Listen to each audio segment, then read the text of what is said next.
प्रभाग क्रमांक 19 आपल्या शिवसेनेचे अधिकृत उमेदवार सोमनाथ वासकर, कोमल वासकर, नेहा वासकर, अविनाश शिवाजी जाधव या चारही उमेदवारांना आपल्याला निवडून द्यायचंय ना। निशाणी काय आपली? धनुष्यबाण आहे। 15 तारखेला काय करणार? बदल घडवायचा आहे, परिवर्तन घडवायचं आहे, पुनर्विकास करायचा आहे। सांडपाडा विभागातील रिडेव्हलपमेंट हा सगळ्यात मोठा विषय आहे ना।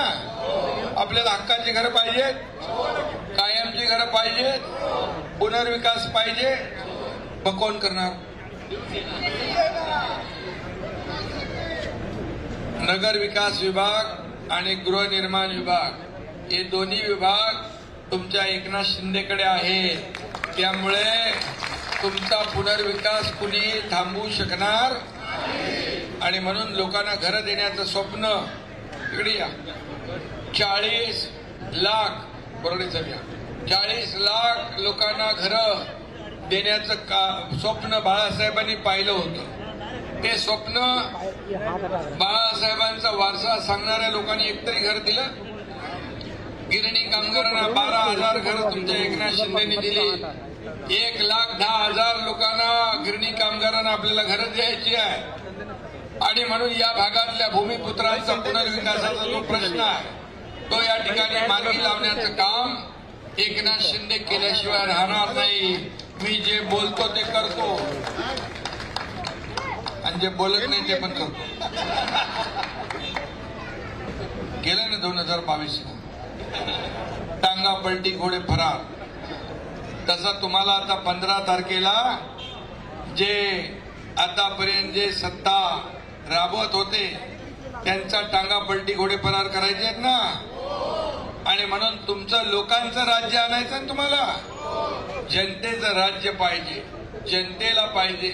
काही लोक स्वतःला मालक समजतात, मतदारांना जनतेला नोकर समजतात आणि म्हणून काही लोक दहशत करतात, घाबरवतात। पण तुम्ही शिवसैनिक आहात, घाबरणारे तुमच्या पाठीशी एकनाथ शिंदे हा भाऊ खंबीरपणे उभा आहे। आणि म्हणून या भागातल्या ज्या ज्या काही समस्या आहेत, इतके वर्ष ज्यांनी सत्ता भोगली त्यांनी काय केलं हा प्रश्न विचारण्याचा, सवाल विचारण्याचा वेळ आलेली आहे। आणि म्हणून मी आपल्याला एवढंच सांगतो, बदल हवा आहे, विकास हवा आहे। या ठिकाणी पुनर्विकास पाहिजे, घरं पाहिजे। हे सगळं करायचं असेल तर एकच पर्याय धनुष्यबाण, एकच पर्याय शिवसेना।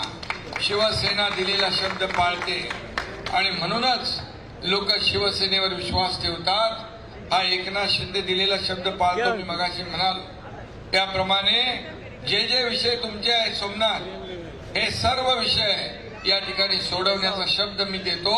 पण 15 तारखेला तुम्ही मला एक शब्द द्या की 15 तारखेला आम्ही धनुष्यबाणा समोरच्याच बटनाचं बटन दाबणार आणि भगवा फडकवणार। सगळ्यांनी हात वर करून मला शब्द द्या। बस आता 15 तारखेला धनुष्यबाणा समोरचं बटन दाबवा आणि शिवसेनेचा भगवा नव्या मुंबईवर फडकवा, विकासाचा भगवा फडकवा आणि आपला विकास घडवा। हीच विनंती आपल्याला करतो। माझ्या लाडक्या बहिणी भरपूर आहेत आणि लाडक्या बहिणी बरोबर चमत्कार करतात, लाडके भाऊ पण करतात। लाडक्या बहिणी मी नेहमी सांगतो, ज्या उमेदवारांच्या पाठीशी महिला त्यांचा मतपेटीत नंबर पहिला। धन्यवाद। जय हिंद, जय महाराष्ट्र।